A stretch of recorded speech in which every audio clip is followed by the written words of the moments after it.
नमस्कार दोस्तों, मैं आपके सामने फिर से हाजिर हूँ अलका नेहरा एक और नई कहानी लेकर। तो क्या आप जानते हैं कि हमारा समाज जिस रक्षाबंधन को हजारों वर्षों से पूजता आ रहा है, आखिर वह है क्या? इसकी शुरुआत कैसे हुई, इसकी नींव किसने और आखिर क्यों रखी थी? और इतिहास का वह सबसे बड़ा सवाल कि पहली राखी आखिर किसने किसको और क्यों बांधी? ये भाई बहन का ही त्योहार क्यों है? बहन ही राखी भाई को क्यों बांधती है? सबसे बड़ा विरोधाभास यह है कि अगर इस परंपरा की शुरुआत एक पत्नी ने अपने पति के लिए की थी, तो आज कलयुग में एक पत्नी अपने पति को राखी क्यों नहीं बांधती? यह प्रथा बंद कैसे हो गई? आज यह वर्जित क्यों मानी जाती है? क्या आज की राखी और इतिहास की उस पहली राखी में कोई अंतर है? क्या यह वाकई में सिर्फ एक धागा है या कुछ और?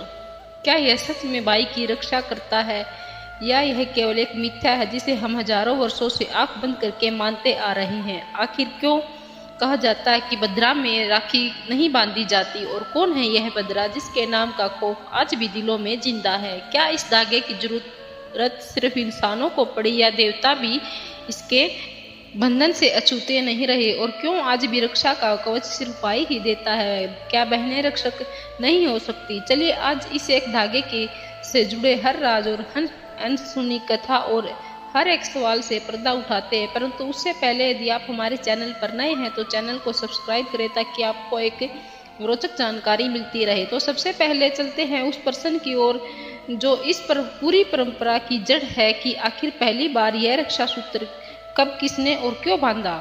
इसका सबसे प्रामाणिक और विस्तृत उत्तर हमें भविष्य पुराण की एक कथा में मिलता है, जो हमें उस युग में ले जाती है जब देवताओं का अस्तित्व ही दांव पर लग गया था। यह कथा है देवलोक के राजा इंद्र और उसकी पत्नी सची की। एक समय देवताओं और असुरों के बीच एक भयंकर युद्ध छिड़ा, जो एक या दो नहीं बल्कि लगातार 12 वर्षों तक चलता रहा। इस युद्ध में असुरों का राजा वृत्तासुर, जो एक परम ज्ञानी और महातपस्वी महर्षि त्वष्टा पुत्र था, अपनी शक्ति और पराक्रम से देवताओं पर कहर बरपा रहा था। उसकी शक्ति के आगे देवों की सेना का मनोबल टूट चुका था और स्वयं देवराज इंद्र भी अपनी पराजय निकट देख रहे थे। देवलोक पर असुरों का अधिकार लगभग निश्चित हो चुका था। अपने पति और पूरे देवलोक को इस विनाश की ओर बढ़ते देख इंद्र की पत्नी इंद्राणी सची अत्यंत व्याकुल हो उठी। उन्होंने अपनी सारी आशाओं के साथ देवगुरु बृहस्पति से सहायता मांगी। देवगुरु ने इंद्राणी को बताया कि यदि वे श्रावण मास की पूर्णिमा के दिन, जो कि एक अत्यंत शुभ तिथि है, विधि विधान से पूजा करके एक पवित्र सूत्र, रक्षा सूत्र या रक्षा पोटालिका, एक छोटी पोटली जिसमें सरसों, केसर, दुर्वा जैसी पवित्र वस्तुएं तैयार करके उसे अभिमंत्रित करके इंद्र की कलाई पर बांध दे, तो उस सूत्र की दिव्य शक्ति इंद्र की रक्षा करेगी। इंद्राणी सची ने ठीक वैसा ही किया। उन्होंने पूरी श्रद्धा, तपस्या और अस्तित्व की शक्ति से एक रक्षा सूत्र को सिद्ध किया और युद्ध भूमि में जाने से ठीक पहले श्रावण मास की पूर्णिमा में शुभ मुहूर्त में यह रक्षा सूत्र अपने पति इंद्र की दाहिनी कलाई पर बांधा। यह सिर्फ एक धागा नहीं था, यह एक पत्नी का अपने पति के प्रति अटूट विश्वास, उसका संकल्प और उसकी संपूर्ण सकारात्मक ऊर्जा का एक अभेद्य कवच था। भविष्य पुराण के अनुसार उस रक्षा सूत्र के बनते ही देवराज इंद्र में असीम आत्मविश्वास और दिव्य बल का संचार हो गया, और उन्होंने न केवल वृत्रासुर को युद्ध में पराजित किया बल्कि देवताओं को उनकी कोई खोई हुई प्रतिष्ठा और अमरावती का सिंहासन वापस दिलाया। अब यहाँ रुककर उस सबसे बड़े और नए सवाल का सामना करते हैं जो हमने शुरुआत में उठाया था। जैसा आपने देखा और सुना, इस परंपरा का सबसे प्राचीन और मूल स्वरूप जैसा हमारे पुराणों में वर्णित है, वह भाई बहन का ही त्योहार था ही नहीं, यह एक रक्षाबंधन था। अपने शुद्धतम रूप में एक पत्नी द्वारा अपने पति की विजय और प्राण रक्षा के लिए बांधा गया एक शक्तिशाली अभिमंत्रित बंधन। जो फिर सवाल उठता है कि अगर यह पति पत्नी के बीच का रक्षा सूत्र था, यह आज वर्जित क्यों है? इसका कोई एक शास्त्रीय या धार्मिक कारण नहीं है, बल्कि इसके पीछे सदियों में हुए सामाजिक और सांस्कृतिक बदलाव हैं।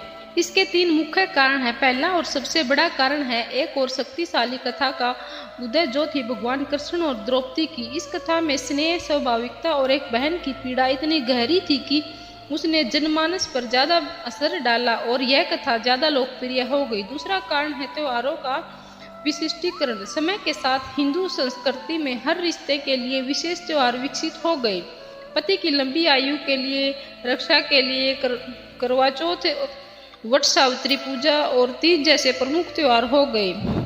ऐसे में रिश्तों में भ्रम की स्थिति न बने और हर त्योहार की अपनी एक अलग पहचान बनी रहे, इसलिए रक्षाबंधन धीरे धीरे भाई बहन के अनूठे और पवित्र रिश्ते के लिए समर्पित हो गया। और तीसरा कारण यह है कि यह शास्त्रीय रूप से वर्जित नहीं बल्कि सांस्कृतिक रूप से अनुपयुक्त माना जाने लगा। भारतीय संस्कृति में पति और पत्नी का रिश्ता समानता, प्रेम और साझेदारी का होता है, जबकि भाई बहन के रिश्ते में स्नेह के साथ साथ एक पवित्र दूरी और सम्मान का भाव होता है। पत्नी द्वारा पति को राखी बांधने से उसके रिश्ते का स्वरूप बदलकर भाई बहन जैसा होने का भ्रम पैदा हो सकता है, जिसे सामाजिक रूप से उचित नहीं माना जाता। विवाह के समय पति पत्नी सतपति के साथ वचन लेकर पहले से ही एक दूसरे की रक्षा का वचन ले चुके होते हैं, इसलिए एक अलग से रक्षा सूत्र की आवश्यकता इस रिश्ते में महसूस नहीं की गई। इसी सांस्कृतिक विकास में धीरे धीरे पत्नी द्वारा पति को राखी बांधने का मूल प्रथा को समाप्त कर दिया गया और इसके स्थान पर कृष्ण द्रौपदी की रक्षा करने के लिए इसे भाई बहन के त्योहार के रूप में स्थापित कर दिया। तो चलिए अब उस कथा को विस्तार से जानते हैं जिसने इस त्योहार का स्वरूप हमेशा के लिए बदल दिया। यह कहानी है भगवान कृष्ण और द्रौपदी की। हस्तिनापुर के इंद्रप्रस्थ में युधिष्ठिर के राजसूय के अवसर पर जब शिशुपाल ने भरी सभा में भगवान कृष्ण को अपमानित करने की सारी सीमाएं लांघ दी, तो भगवान ने अपने सुदर्शन चक्र से उसका वध कर दिया। जब सुदर्शन चक्र शिशुपाल का सिर काटकर वापस भगवान की तर्जनी उंगली पर लौटा तो उसके वेग से उसकी उंगली में एक गहरा घाव हो गया और रक्त की धारा बह निकली। वहां मौजूद सत्यभामा और रूपमणि समेत सभी रानियां और दासियां घबराकर उपचार के लिए राजवैद्य को बुलाने और चंदन लेप का प्रबंध करने दौड़े, लेकिन कृष्ण की प्रिय सखी द्रौपदी ने एक क्षण भी नहीं गवाया। उन्होंने अपनी बेशकीमती साड़ी जिसके पल्लू पर सोने की जरी का काम था उसे बिना सोचे समझे एक टुकड़ा फाड़ा और दौड़कर भगवान की तरफ भागी और उनकी उंगली पर कसकर बांध दिया ताकि रक्त रुक जाए।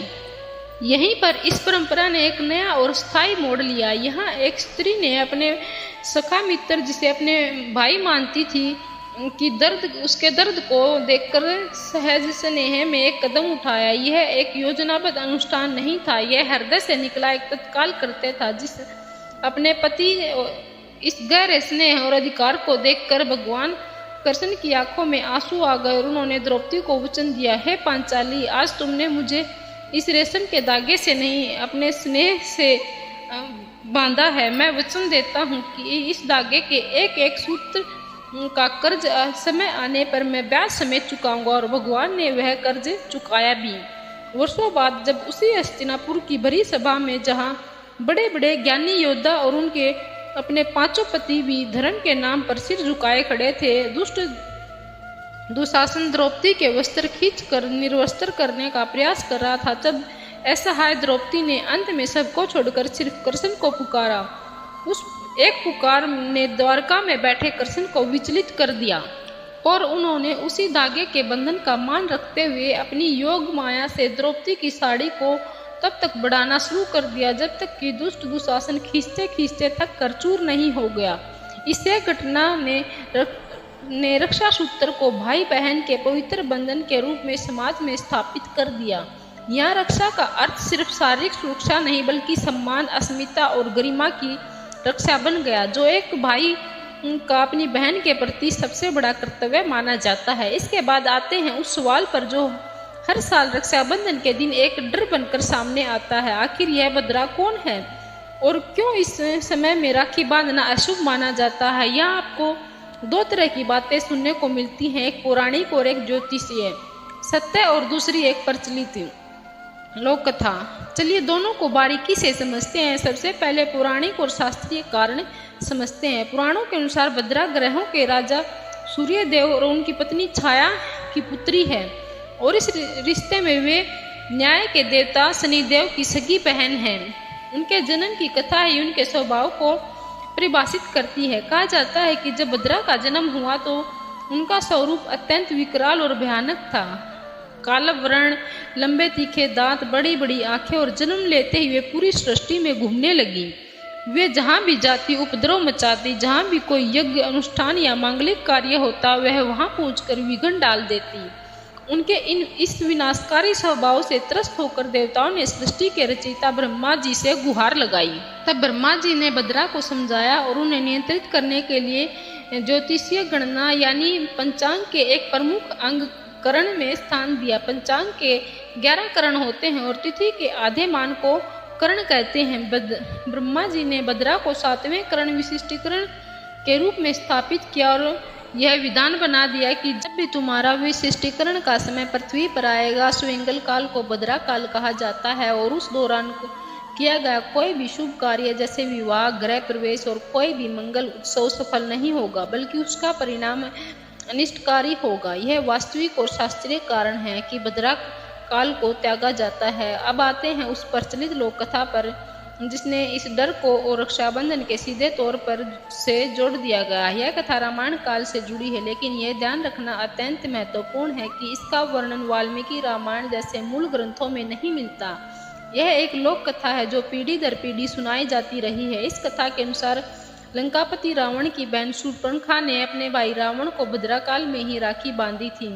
लोग मानते हैं कि उस अशुभ मुहूर्त में राखी बांधने के कारण ही रावण की बुद्धि विपरीत हो गई, उसका विवेक नष्ट हो गया और उसने सीता हरण जैसे महापाप किया, जिसके फलस्वरूप 1 वर्ष के भीतर ही भगवान राम के हाथों उसका और उसके समस्त कुल का विनाश हो गया। इसी लोक कथा ने लोगों के मन में यह विश्वास पैदा कर दिया कि बद्रा में बांधी गई राखी भाई के जीवन पर संकट ला सकती है और इसी भय के कारण आज भी बहनें शुभ मुहूर्त का कठोरता से पालन करती हैं।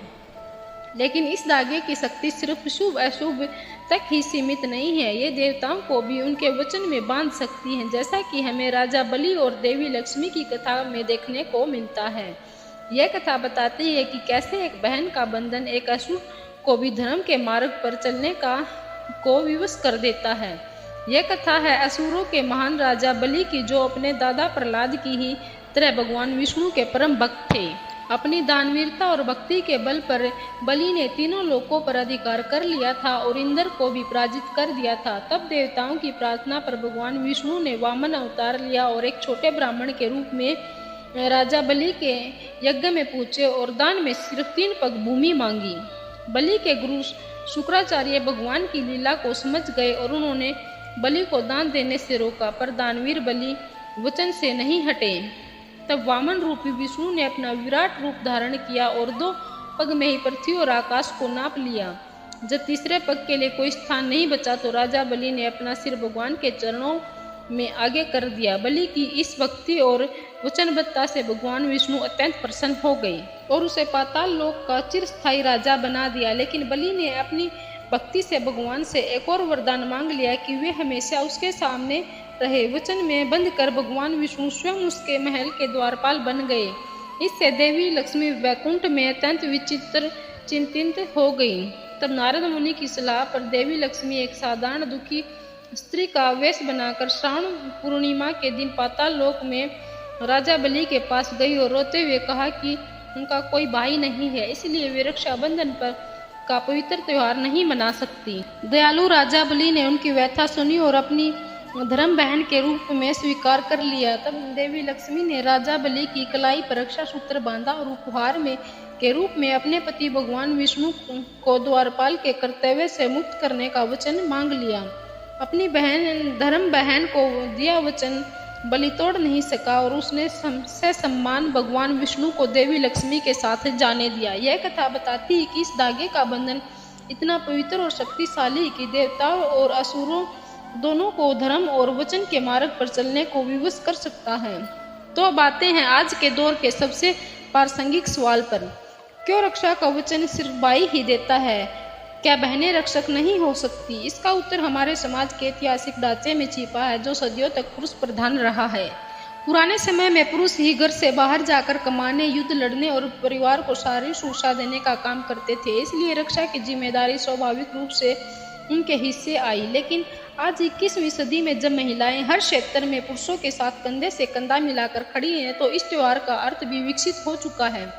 आज यह त्योहार रक्षाबंधन के अपने मूल अर्थ को फिर से जी रहा है, जो है रक्षा का बंधन। और यह बंधन किसी के भी साथ हो सकता है जो आपकी रक्षा करता है या जिसकी रक्षा आप करना चाहते हैं। आज बहनें एक दूसरे को राखी बांधकर एक दूसरे की आर्थिक, सामाजिक और भावनात्मक शक्ति बनने का संकल्प ले रही हैं। आज लोग देश की सीमाओं पर दिन रात हमारी रक्षा करने वाले सैनिकों को राखी भेजते हैं।